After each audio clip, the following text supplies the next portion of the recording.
They live without electricity, without social media, and without modern conveniences we take for granted. But for Amish women, life is shaped by something even deeper: strict rules rooted in tradition, faith, and community. These aren't just suggestions, these are rules they live by every single day. From never cutting their hair to giving birth at home without a doctor in sight, here are 6 rules Amish women follow that most outsiders find almost unbelievable. Number 1. Hair never cut, head covered. Always. Amish women follow a very specific rule when it comes to hair. They never cut it. This isn't just about avoiding salons or modern hairstyles. It's a deeply rooted religious belief that starts from early childhood and lasts their entire lives. Hair is allowed to grow naturally without trimming, layering, or any kind of styling that most people would consider normal. The idea is that long, untouched hair is a sign of a woman's spiritual strength and devotion. It's not about beauty standards or personal style. It's about obedience to God. Every day, Amish women put their long hair into a tight bun at the back of the head. This isn't done for convenience or fashion, but to keep it neat and hidden under a head covering. The white cap they wear is called a cap, and it's a required part of their outfit.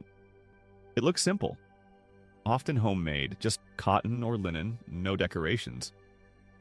But its meaning goes far beyond appearance. The cap is worn indoors, outdoors all day long. It's considered a sign of modesty and a constant reminder of a woman's role in her faith. When they go outside the house, Amish women usually add a second layer, a black bonnet over the white cap. This extra covering gives even more privacy and separation from the outside world. It's also practical, offering protection from wind or sun. But again, the deeper reason is spiritual. Covering the head shows submission, not just to men, but to God's authority. The basis for all this comes from a passage in the Bible, 1 Corinthians chapter 11. In short, the Amish interpret this scripture to mean that a woman's long hair is her glory, and that she should cover it as a sign of respect when praying. But because prayer is not limited to church services, Amish people see prayer as a constant part of daily life. The head covering becomes something permanent. It's not taken off for meals, chores, or visitors. It stays on even during sleep in some communities. To people outside the Amish community, this can seem extreme. Not cutting hair ever? Wearing a cap 24/7? But for the Amish, it's not seen as a burden. It's just a natural part of life. Many women describe it as comforting. It gives a sense of identity and stability, especially in a world that changes quickly. They're not interested in expressing individuality through hairstyles or accessories. Instead, they focus on shared values, humility, and discipline. It's also worth noting that the cap isn't just a symbol. It serves as a daily visual reminder of what's expected from an Amish woman. She is expected to be modest, quiet in spirit, and committed to her role in the family and church. The head covering plays a part in shaping that mindset. Even among different Amish communities where rules can vary slightly, the tradition of uncut hair and head coverings is one of the most consistent practices. It's one of the most visible markers of their way of life. While it might seem unusual to outsiders, for the Amish, it's not about drawing attention to themselves, it's about doing the opposite. The goal is to live humbly, avoid vanity, and put faith above all else. That's the foundation behind the rule and why it remains unchanged even as the modern world moves in a very different direction. Number 2, dresses without buttons or bright colors. In the Amish community, clothing isn't just about covering the body. It reflects deep values like modesty, humility, and tradition. For Amish women, every detail of their dress is intentional and meaningful, even if at first glance it looks simple or old-fashioned. Their clothing choices follow a shared understanding that appearance should not become a distraction or a competition. Most Amish women sew their clothes themselves or they're made by family members. Store-bought fashion is out of the question. The typical dress is long, reaching past the knees, usually down to the ankles, and it always has long sleeves and a high neckline. There are no trendy cuts, no fitted waists, no frills. The style is meant to avoid any emphasis on the body. The design is completely functional. A straight cut, solid color, and durable fabric that can last through daily chores, child rearing, or attending church. One of the first things outsiders notice is the lack of buttons or zippers. These might seem like minor details, but they're a big deal in Amish clothing. Instead of fasteners that are seen as too decorative or too tied to worldly fashion, Amish women use hooks, straight pins, or fabric ties.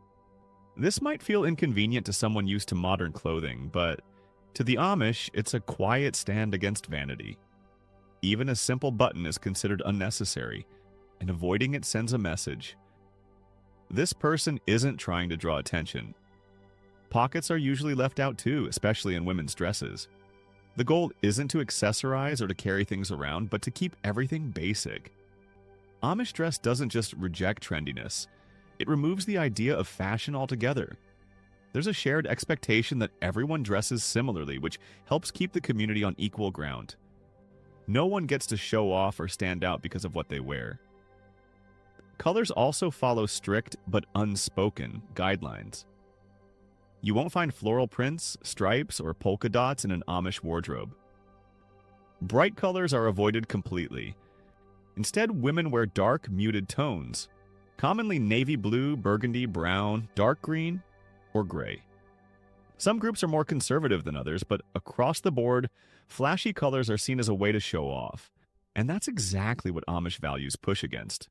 By wearing simple, plain colors, women blend in, not just with each other, but with their community's idea of what's right. The choice of clothing connects directly to religious beliefs. The Amish interpret Bible teachings to mean that modesty isn't just a good idea, it's a requirement. Drawing attention to your appearance is viewed as selfish and prideful, and pride is seen as a spiritual danger. Their clothing rules help guard against this, keeping life focused on faith, family, and community instead of appearances. There's also a practical side. Since most clothes are handmade, simpler designs are easier to sew and maintain. Dresses can be worn daily and passed down to younger relatives, and repairs are straightforward. Amish women often learn to sew from a young age, and making clothes becomes part of their responsibility in the home. Number 3. Education stops at 8th grade. Amish education takes a very different path from what most people are used to, especially when it comes to girls. In traditional Amish communities, formal schooling ends after the 8th grade. That's usually when kids are around 13 or 14 years old. After that, they don't go on to high school, college, or any kind of formal training program. Instead, learning shifts entirely to the home and the community. For Amish girls, this means leaving the classroom and stepping fully into daily life. They start focusing on the kinds of tasks and skills they'll use as adults in their families. That includes cooking, baking, cleaning, sewing, gardening, canning food, and helping care for younger brothers and sisters. Some also begin helping with small family-run businesses like quilt shops, produce stands, or bakeries. It's hands-on, practical, and based on repetition and responsibility rather than textbooks and exams. The schools themselves are simple. Most Amish kids attend small one-room schoolhouses built and maintained by their own community. One teacher, usually an unmarried Amish woman, teaches all the grades from 1st through 8th. The subjects taught are basic: reading, writing, math, and a little geography or history. There's no science lab, no computers, no sports teams. The focus is on foundational knowledge and useful life skills. Everything is taught in a way that fits with Amish beliefs, with little exposure to mainstream American culture. This system isn't just a cultural preference. It's also protected by law. In 1972, the U.S. Supreme Court heard a case called Wisconsin versus Yoder, where Amish families were being pressured by the state to send their kids to high school. The court ruled in favor of the Amish, agreeing that their religious beliefs and way of life justified ending formal education after the 8th grade. The decision was based on the idea that forcing Amish kids to attend public high school would threaten the survival of their culture. Since then, Amish communities have had the legal right to educate their children on their own terms. So while the formal part of education ends early, it doesn't mean Amish girls stop learning altogether. They just learn differently. Instead of taking classes, they learn by doing, by helping in the kitchen, by shadowing older women in the community, and by taking on more responsibility as they grow older. They also pick up important social and moral lessons like the value of hard work, humility, cooperation, and faith. That kind of education is deeply respected in their world. Still, from an outsider's point of view, this can be hard to understand. Many people believe that more education means more opportunities, especially for girls. But the Amish see things differently. Their goal isn't climbing the career ladder, it's building strong families, strong faith, and strong communities. In that context, the kind of education they provide makes sense for their way of life. Of course, not all Amish agree on every detail. Some less conservative groups allow a bit more flexibility, and in rare cases, young Amish adults may pursue extra training if it fits their community's rules. But among the Old Order Amish, the most traditional group, stopping at 8th grade remains the norm. It's a decision rooted in history, law, faith, and a very different idea of what a good life looks like. Number 4, no birth control ever. For many people outside the Amish world, the idea of never using birth control can sound extreme or even unthinkable. But for the Amish, it's not about personal preference or lack of access. It's a core part of their religious beliefs. In their view, children aren't something to be planned or controlled. They're seen as direct gifts from God, and it's not up to humans to decide how many they should have. That decision, they believe, belongs to God alone. In most Amish communities, especially the more conservative Old Order groups, using contraceptives is considered morally wrong. It goes against their interpretation of Christian teachings. Even natural family planning methods are avoided. The idea is that God knows what each family can handle, and stepping in to limit or schedule births would be going against His will. So when an Amish couple gets married, they do so with the understanding that children will likely come sometimes in quick succession, and in whatever number that might be. Because of this belief, large families are completely normal in Amish society. Having 6 to 8 children is standard. 10 or more isn't unusual. And since they tend to marry young, often in their early 20s, that gives them many childbearing years. There's no concept of waiting a few years to settle in before starting a family. Parenthood begins quickly, and raising children becomes a central part of daily life from the start. But life in a big Amish family works differently from what many people are used to. It's not just up to the parents to handle everything. Older siblings are expected to step in and help with younger ones, feeding them, entertaining them, even teaching them simple chores.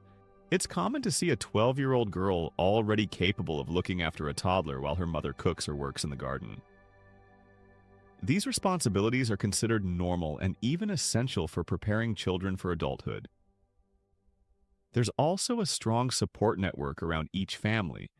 Extended family members often live nearby, and neighbors within the same district are close-knit. If a mother is sick, in labor, or just needs help, she knows others will step in. There's a natural rhythm to how children are raised, a kind of community-based parenting that reduces the pressure on individuals and spreads the work out more evenly. Critics might point out the risks or stress that can come from having so many children with little medical planning, especially when some births happen close together. But the Amish tend to take a different view. They see hardship as part of life and believe God gives strength for whatever is needed. In fact, many Amish women say that raising a big family, while challenging, is deeply fulfilling. They don't focus on how hard it is.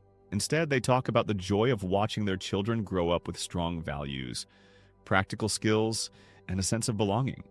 It's worth noting that most Amish families also avoid health insurance, and visits to hospitals are minimized, so having more children can also be a financial stretch. But again, their lifestyle is built around being resourceful and living simply. They grow much of their own food, rely on homemade clothes, and often run home-based businesses. These choices help make large families more manageable, even on modest incomes. To someone from the outside, all of this can seem overwhelming, but in the Amish mindset, raising a large family is a blessing, not a burden. It's a sign that life is going the way it should. More children mean more hands to help and more chances to pass on faith, skills, and traditions. And above all, it means more of what they believe matters most, trusting in God's plan and living according to it every day. Number 5, no driving or owning cars. In Amish communities, especially among the Old Order groups, it's a well-known rule that women and men don't drive or own cars. This might seem shocking at first, especially for people who rely on cars for almost everything. But the reasoning behind this rule goes much deeper than just rejecting modern convenience. First, let's clear something up. Just because Amish women don't drive doesn't mean they never travel. They do, but they'll usually ride as passengers in a vehicle driven by someone outside the community, often referred to as English, a term the Amish use for non-Amish people. It's not uncommon for Amish families to hire a driver for things like doctor's appointments, grocery trips, or special events. In many areas, there are even professional Amish taxi services, often operated by people who've built strong relationships with the local Amish communities. So yes, they move around.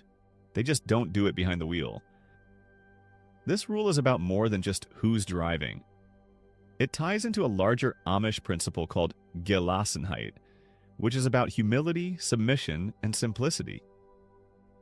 Driving a car represents personal independence and speed, both things the Amish are cautious about. If everyone had their own car, it would be easier to travel far from home, harder to stay connected locally, and much simpler to adopt habits from the outside world. Cars would pull people away from the community instead of keeping them within it. For Amish women, whose lives are deeply centered around the home, church, and neighborhood, this kind of separation is something they actively avoid. The car is also a symbol of status in modern society, and the Amish intentionally reject status symbols. Owning a shiny new truck or a luxury car could lead to pride, comparison, and materialism, all of which go against their values. Their goal is not to stand out, but to blend in and keep life focused on faith, family, and community.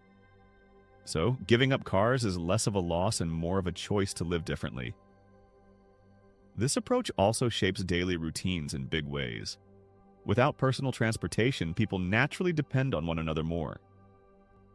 Need to visit someone across town? Maybe a neighbor with a horse and buggy can help. Planning a big shopping trip? Better coordinate with someone else. This dependence builds stronger social ties and makes life more collaborative. For Amish women, this means more shared effort with neighbors and relatives and less isolation, even though their world is physically smaller. There's another layer to this: the rejection of modern technology as a whole. It's not just about not driving, it's about keeping a safe distance from anything that could change their values too quickly. Most homes don't have electrical connections from the grid. Some have propane-powered stoves or battery-powered lights, but that's about it. Things like smartphones, TVs, or microwaves aren't part of daily life.